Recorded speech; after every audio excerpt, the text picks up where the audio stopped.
आज क्या हुआ, आगे हुकूमत को क्या क्या इकदाम करने पड़ेंगे। मईशत को कवर करने वाले साहब शहबाज राना और मेहताब हैदर हमारे साथ मौजूद है। आप दोनों का बहुत शुक्रिया। शहबाज राना, ज़ाहिर है जो इतलात आ रही है वो यही कि PDL का टारगेट हुकूमत पूरा करे, फिस्कल डेफिसिट के लिए इकदाम करे।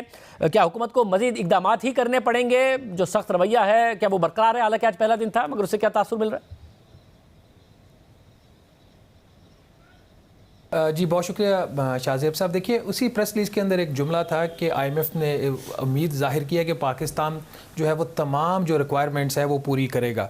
तो वो जो एक जुमला है on behalf of Nathan porter, वो सारी सूरत हाल जो वाज़े कर देता है। अभी तक जो हुकूमत की स्ट्रेटजी है वो यही है कि किसी तरीके से IMF को कन्विंस करने की कोशिश की जाए कि तमाम जो सख्त तरीन इकदाम अभी हमने करने हैं वो सारे ना किए जाएँ और एक रोड मैप वो स्टैगर हो, ये तमाम चीज़ें अभी से लेके जून तक कर ली जाएँ। लेकिन मेरे ख्याल हुकूमत को भी अब शायद इस चीज़ की इतनी उम्मीद नहीं है कि कोई बहुत मेजर रिलीफ जो है वो IMF की तरफ से मिलेगा। तो अब जो सख्त तरीन इकदाम हैं, हम सब वो कई दफ़ा डिस्कस कर चुके हैं, वो करने के अलावा अब लगता है ऐसा कि हुकूमत के पास कोई चारा नहीं है। जिस किस्म की जो डिमांड्स IMF की तरफ से आ रही है उसे अब लग यही रहा है कि पाकिस्तान को मुश्किल तरीन जो इकदाम हैं वो करने पड़ेंगे। अभी भी अगर आप देख लें जो 35 रुपये रेट बढ़ा है पेट्रोल और डीजल का, उसमें पेट्रोल के ऊपर तो पेट्रोलियम लेवी पहले ही 50 रुपये के ऊपर है और डीजल के ऊपर 35 थी, उन्होंने 40 कर दी। तो इस यहाँ से जो फासला है 855 अरब रुपए तक पहुँचने का, वो काफ़ी मुश्किल तरीन रास्ता है और उसके लिए कई सख्त तरीन इकदाम करने पड़ेंगे। मेरे पास कुछ ऐसी इतलात आ रही हैं कि जो मोड ऑफ लेजिस्लेशन होगा, कि ये ऑर्डिनेंस होगा या एक्ट ऑफ पार्लियामेंट होगा, उसके ऊपर भी डिस्कशन हुई है। और उसकी वजह यह है कि IMF का एक बहुत बड़ा कंसर्न अब ये रहा है कि जिस किस्म के इकदाम इवन की हुकूमत ने थ्रू लेजिस्लेशन जो पार्लियामेंट के एक्ट के जरिए भी किए, वो भी कोई इतने ड्यूरेबल नहीं थे। आपने देखा कि जो सुपर टैक्स है जिसके ऊपर इतना ज़्यादा गवर्नमेंट रिलाई कर रही थी, कोई 240 अरब रुपया सिर्फ इनका ख्याल था कि दिसंबर के महीने में सिर्फ सुपर टैक्स से आ जाएगा, तो वो चीज़ कोर्ट में स्ट्राइक डाउन होगी क्योंकि वो होनी थी। तो IMF का अब जो इन्हिसार होगा वो प्रोडक्टिव, ड्यूरेबल और क्वालिटी जो टैक्सेशन मेयर्स हैं उसकी तरफ होगा और उसमें फिर जो इनकम टैक्स है आपका, उससे फौरी आपको यील्ड नहीं आएगी। आपको पता है कि इनकम टैक्स जो रियलाइज़ होने में थोड़ा सा टाइम लगता है, तो इसमें प्रॉबेबली ये इस किस्म के इनको टैक्स के इकदाम करना पड़ेंगे जिसको फौरी इनको रिजल्ट्स मिले। जैसे पेट्रोलियम लेवी, उसमें एक चीज़ है, पेट्रोलियम लेवी जो एक्ट के तहत अभी उसको 50 रुपये फ़ी लीटर से ऊपर नहीं लेके जा सकते, तो वो भी एक डिस्कशन में चीज़ आ रही है कि शायद उसको अब ऊपर लेके जाना पड़े, क्योंकि अगर GST लगता है तो उसका तो ऑलमोस्ट जो मेजर हिस्सा है उसका वो तो सूबों को चला जाएगा और वफाक की इस वक्त बिल्कुल भी इस मूड में नहीं है कि सूबों को इजाफी टैक्सेस दे। तो मेहताब साहब, आप बताइएगा, आपने ज़रा परसों स्टोरी की कि 2000 अरब रुपए का इजाफी पाकिस्तान को खसारे का सामना हो सकता है। उससे पहले IMF को लगता है कि 7000 अरब रुपए जमा होगा। मिनिस्ट्री ऑफ फाइनेंस को, FBR को आपने रिपोर्ट किया कि लगता है कि 170 अरब रुपए का शॉर्टफॉल होगा। अब जब IMF इतना इसरार कर रहा है, हुकूमत कन्विंस कर पाएगी या पहले दिन भी यही तासुर है कि जी हुकूमत को भी मज़ीद सख्त इक़दाम करने पड़ेंगे? देखें, आज जो डिस्कशन का आगाज़ हुआ जिसमें फाइनेंस मिनिस्टर इसाक डार साहब पर्सनली मौजूद थे, उसमें नेथन पोर्टर की तरफ से एक मैसेज बड़ा क्रिस्टल क्लियर पाकिस्तान को दिया गया है। वो ये है कि आपको स्ट्रिक्ट एक्शंस लेने पड़ेंगे to fill the fiscal gap. तो जो फिस्कल साइड पे आइंदा आने वाले चंद दिन हैं, उस पे जो गैप है उसको कम करने के लिए हुकूमत के पास अब कोई चारा नहीं है सिवाय इसके कि वो या तो additional taxes, non tax revenue जिसमें PDL शामिल है, या एक्सपेंडिचर्स की मैसिव कट करे। अब ये हुकूमत की चॉइस है कि वो कौन सा रास्ता जो है वो अपनाती है। चूँकि IMF जो प्राइमरी डेफिसिट है उसके ऊपर उनका फोकस है कि आपने जो फिजिकल डेफिसिट है उसका टारगेट 4.9 रखा था और जो प्राइमरी डेफिसिट है उसका सरप्लस 0.2% ऑफ GDP जनरेट करना था। तो बुनियादी तौर पे उसके अंदर जो गैप है उसके लिए हमें एक ड्यूरेबल और इस तरह की क्वालिटी टैक्सेशन की तरफ जाना पड़ेगा। अब हुकूमत की कोशिश ये है कि वो अमीरों के ऊपर टैक्स लगाए, मसलन फ्लड लेवी बिल्कुल लगाने के लिए तैयार है। अब बैंकों के ऊपर टैक्स मज़ीद बढ़ाने के लिए जो विंडफॉल प्रॉफिट उन्होंने कमाया था उसके लिए हुकूमत तैयार है। विदहोल्डिंग टैक्सेस उसके रेट्स बढ़ाने के लिए हुकूमत तैयार है।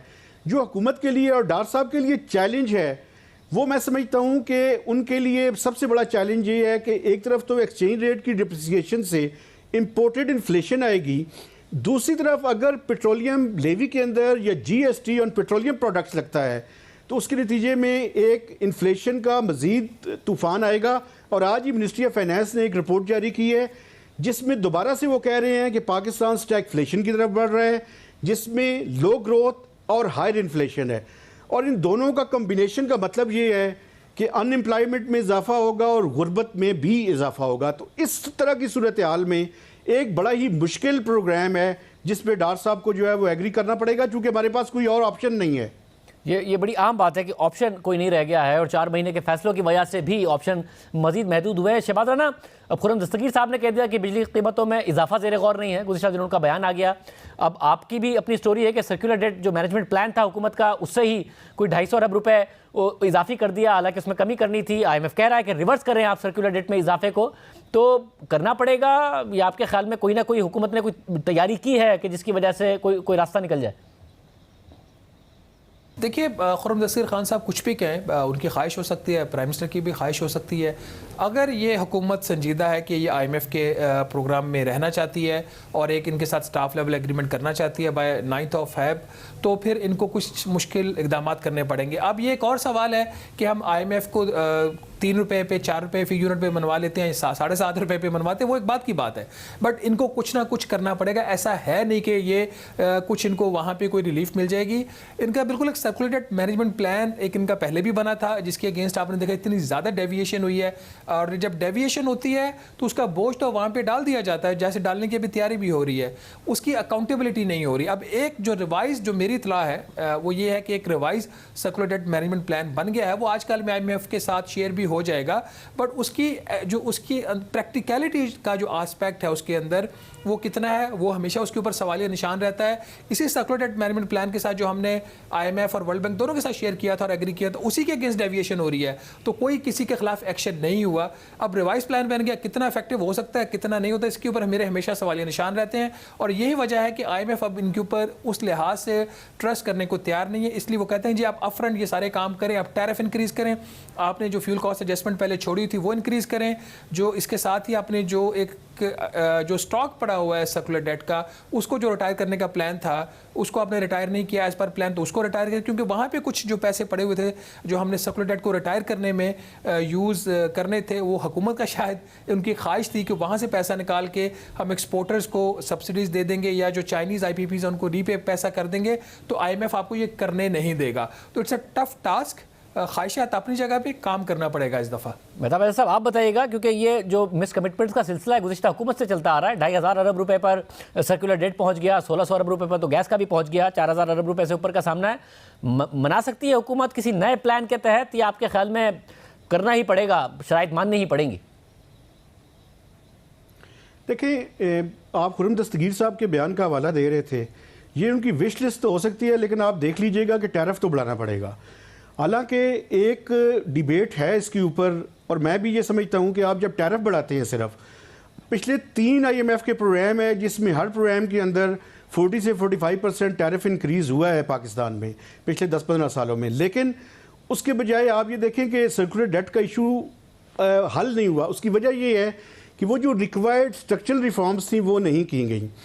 मैं अक्सर ये बात कर रहा हूँ और मैं बड़ी तंदई से ये कह रहा हूँ कि देखिए, पाकिस्तान का जो इस टाइम ये पावर सेक्टर है, ये पावर सेक्टर इतना बड़ा होल है कि इसके पिछले साल के लॉसेस 1,600 अरब रुपए थे, जो पाकिस्तान के डिफेंस बजट, जो पब्लिकली नॉन डिफेंस बजट है, उससे ज़्यादा हैं। तो ये अनसस्टेनेबल है, इसको सस्टेन नहीं किया जा सकता।